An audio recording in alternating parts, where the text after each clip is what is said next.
네, 여러분 안녕하세요. 컬스 김석희입니다. 작고 예쁜 것들의 편집샵 에이미스 협찬으로 지난 시간에 이어서 두 형제 이야기 형편 보내드립니다.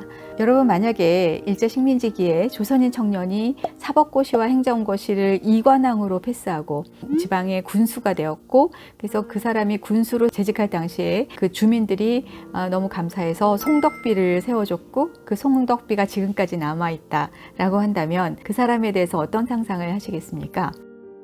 네, 1940년대를 대표했던 조선인 작가 김사량의 일생에 대해서 지난 시간에 이제 이야기를 했었는데요.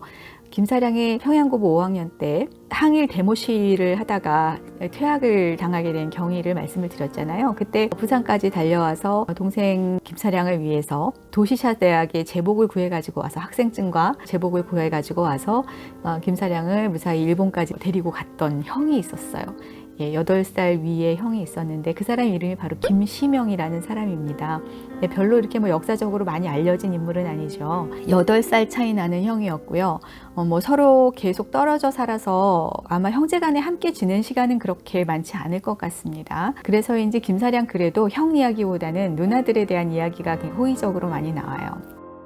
김시명은 친일 인명사전에 등재가 된 인물입니다. 친일 인명사전에는 1907년생으로 되어 있는데요. 그 학적부를 보면 광무 10년으로 되어 있어요. 그러니까 1906년생으로 보는 것이 합당할 것 같습니다. 김시명은 김사량처럼 평양고보를, 그러니까 동문이에요. 형제끼리 평양고보를 다녔고요. 4학년 때인 1925년에 일본으로 가서 사가고등학교를 다녀요. 그러니까 자기가 다녔던 학교니까 나중에 김사량도 아마 거기다 넣어줄 생각을 했을 것 같아요. 사가고등학교 시절의 성적은 그다지 우수한 편은 아니었던 것 같습니다. 건강도 그렇게 좋지 않았는지 휴학을 했던 기록이 있어요. 휴학 사유는 뇌신경쇠약, 그 다음에 위염 이런 거였거든요. 굉장히 이제 신경쇠약과 위염이라고 하면 그만큼 스트레스를 많이 받았다는 얘기겠죠. 조선인 청년이 일본에 가서 일본인들과 함께 공부하는 그 자체가 굉장한 스트레스였을 거라고 상상이 됩니다. 그리고 1926년에 집안일을 이유로 해서 자퇴를 해요. 진짜 이유는 정말 소소하게 집안일이었는지 아니면 다른 이유가 있었는지 알 길이 없습니다만,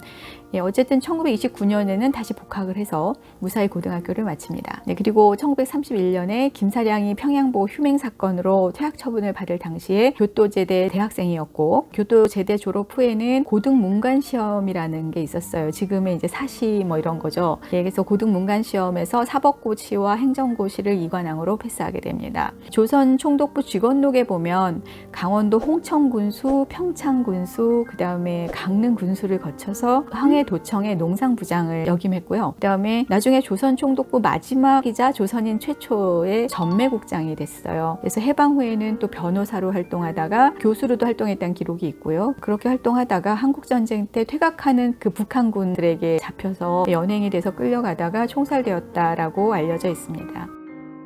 동생인 김사량이 일본어를 통해서 조선의 현실을 비판하는 그런 작가의 길을 걸었을 때 김시명은 총독부의 관료가 됐고, 동생 김사량이 평양에서 활동할 시기에는 남쪽에서 변호사로 일했고, 그래서 김사량이 한국전쟁 발발하자 종군 기자로 이렇게 남하했을 때 남하하고 또 퇴각하는 길에 죽고 그랬죠. 이게 비슷한 시기에 김시명은 퇴각하는 북한군한테 이제 연행돼서 조금 전에 이제 총살됐다라는 얘기를 했었잖아요. 그러니까 굉장히 뭔가 같은 시기에 선택이 다른 그런 형제들이었던 것 같습니다. 너무나 드라마틱한 형제의 일생 아닌가요? 저는 이 두 사람의 일생을 좀 누군가 영화로 만들어 주셨으면 하는 바람이 있습니다. 그래도 아마 훌륭한 영화가 될 것 같아요. 김시명은 그런데 행정관으로서는 굉장한 능력을 보여줬던 것 같아요. 그래서 1937년 신문기사를 보면 홍천군 두촌면에 주민들이 그를 위해서 송덕비를 세웠다라는 이야기가 나와요. 강원도 홍천은 유명한 산림지대고 유명한 화전지대기도 하죠.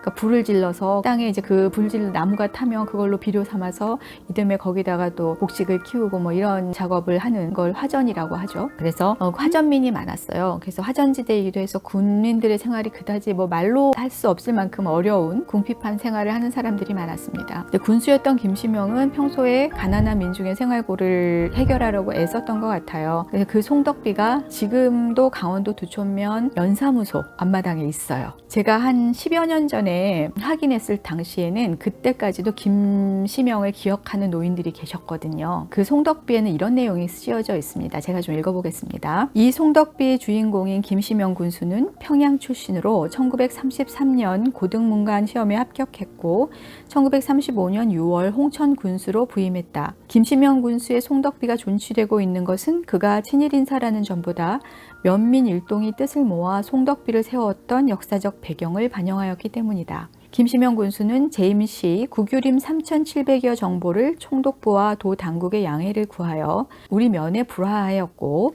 자은리에서 채광 중인 소림광업소 주에게 8,500원을 기부토록 설득하여 하전민 7,000여 명이 끼니를 연명할 수 있도록 조치하는 등 우리 면 주민들에게는 은인이었다고 할 수 있다. 이에 대한 감사한 마음을 후세에 전하고 그 공적을 널리 기리기 위하여 면민일동은 1937년에 송덕비를 세운 것이다.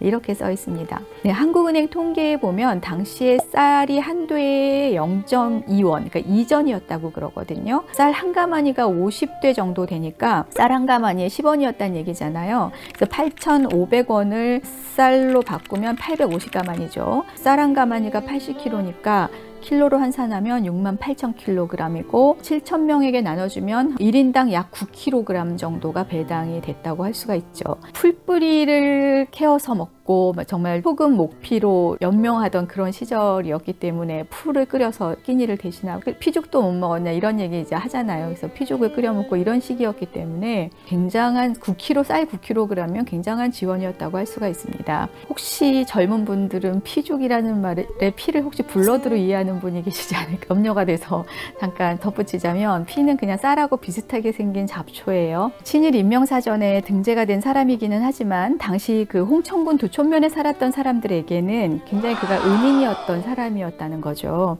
그리고 최근까지 그걸 기억하는 사람들이 있었다는 이야기입니다. 당시에 조선 총독부 관제의 최고위 관료 직제는 국장이었어요. 국장은 지금의 차관에 해당합니다. 그래서 국장급의 대부분은 일본인이었어요. 그래서 식민지 전반에 걸쳐서 36년 동안 항무국장 자리에 조선인이 2명 정도 앉았던 거 말고는 거의 일본 사람들이 다 차지하고 있었고 실무 과장급도 거의 일본 사람이었어요. 그렇지만 지방의 군수는 주로 조선 사람을 시켰습니다. 식민정책의 대민집행관 역할을 했고요. 그 다음에 식민 통치의 정당성을 부여해주는 역할, 그리고 조선인을 포섭하는 역할을 아마 했을 것 같습니다. 총독부 관료로 출발한 군수 김시명도 기본적으로는 그런 틀에서 벗어날 수 없죠. 하지만 김시명은 자신이 가진 직위를 최대한 이용하면서 화전민들을 구제하기 위해서 총독부와 강원도 상간을 오가면서 분투했던 것이 사실입니다.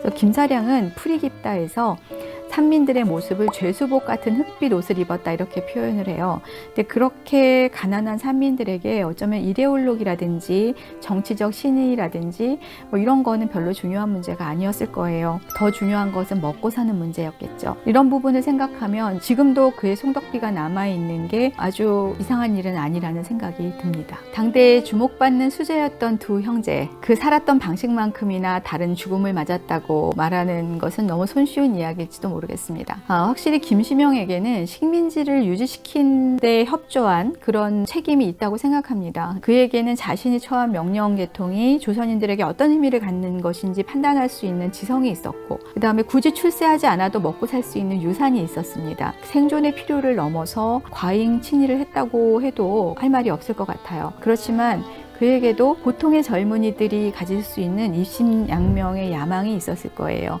그리고 우리가 알지 못하는 식민지인으로서의 갈등과 애환이 있었을 겁니다. 이를테면 명문대를 졸업해서 행정고시와 사법고시에 모두 패스를 한 수재였는데 겨우 군수, 군수가 낫다는 얘기는 아니지만 어쨌든 지금의 관점으로 봤을 때 군수밖에 할 수 없었던 그런 조선의 현실이라든가 이런 걸 생각하지 않을 수가 없죠. 이런 부분도 참고가 될 만한 사안인 것 같습니다. 그래서 김사량은 작품을 통해서 당시 자신의 어떤 생각을 남겼지만 김시명을 비롯해서 총독부 관료를 했던 사람이라든지 이런 사람들은 어떤 생각을 하면서 살았는지 우리가 알 길이 별로 없어요. 자료가 남아있지도 않고요. 알기가 어렵습니다. 그들에게는 변명의 기회도 없었죠. 그리고 그들의 생각을 알기에는 자료가 많이 부족합니다. 사실 그 시기를 살아남은 사람들은 어떤 형태로든 친일하지 않고는 살 수 없었을 거라고 보는 게 맞을 것 같아요. 그래서 조선의 주권 정치권이 일본으로 넘어가는 시기에 태어나서 식민지인으로 자라서 식민지 총독부의 관리가 됐다. 그런 젊은이들이 제국주의에 협력했던 일, 그리고 조선의 해방이 요원했던 시기에 입신 출세를 꿈꾸는 청년들이 총독부 관리가 된 거, 사실 이런 건 어떤 의미에서는 오히려 평범한 범주에 속하는 이야기가 아닌가 하는 생각도 듭니다. 그 밀정에 보면 이정재가 그 전지현 씨한테 총을 맞고 죽는 그 장면이 나오잖아요. 거기서 제가 역중 인물이 생각이 나지 않아서 지금 배우 이름을 그냥 부르는데요. 이정재 씨가 그 죽으면서 하는 말이 있잖아요. 누가 광복이 될 줄 알았나, 뭐 이런 취지의 이야기를 하지 않습니까? 그게 아마 당시 사람들의 심정을 아주 잘 대표하는 말인 것 같습니다. 우리는 여전히 친일 청산, 과거 청산이라는 말을 하고 있지만 사실 청산에 앞서서 당시의 삶과 실존을 항일이다, 친일이다 이렇게 이분법적으로 나눠서 볼 것이 아니라 더 넓은 스펙트럼을 가지고 풍부하게 들여다보는 일이 좀 우선되어야 된다는 생각이 저는 듭니다. 지금까지 일제 식민지기의 상위 1%에 속하는, 객관적으로 상위 1%에 속한다고 해도 되겠죠. 네, 그런 형제 김시명과 김사량에 대해서 알아봤습니다. 자, 여러분은 이 두 사람에 대해서 어떻게 생각하십니까? 네, 댓글 남겨주시면 소통에 도움이 될 것 같습니다. 들어주셔서 감사합니다. 재미있게 들으셨다면 구독과 좋아요, 알림 설정 부탁드립니다.